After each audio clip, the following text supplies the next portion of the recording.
এই মানুষটির আছে অক্টোপাসের মতো গুড়। সে সমুদ্র থেকে এসেছিল একজন শেফের ছদ্মবেশে। তার লক্ষ্য ছিল সেই ধনী লোকটিকে মারা যে সমুদ্রকে দূষিত করছিল। কিন্তু যেই না সে হামলা করতে গেল, দেহরক্ষীরা হঠাৎ চারদিক থেকে তাকে ঘিরে ধরল। সে বুঝলো যে সবাইকে হারানো সম্ভব নয়, তাই তাড়াতাড়ি অজুহাত তৈরি করলো। বলল বসের জন্য সে আজ দুপুরে টাটকা অক্টোপাস ধরে এনেছে। ঠিক তখনই আরও দুজন শেফ তার সাহায্য করতে চলে এলো।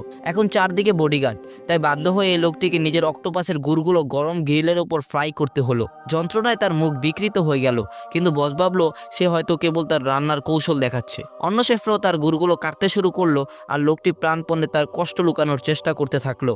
বসের কাছে এটা আরও মজার লাগছিল।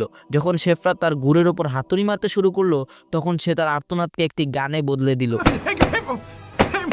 কিন্তু এখানেই শেষ নয়। শেফ এবার তার গুড়গুলো মাংসপেষণ যন্ত্রে ঢুকিয়ে কিমা বানিয়ে দিল। লোকটি আর এই যন্ত্র সহ্য করতে পারলো না, কিন্তু নিজের পরিচয় লুকানোর জন্য সে মুখ থেকে ঘন কালো কালি উগড়ে দিল। এক মুহূর্তের জন্য সবার চোখ অন্ধ হয়ে গেল, আর সেই সুযোগে সে জানালা দিয়ে লাফিয়ে পালিয়ে গেল।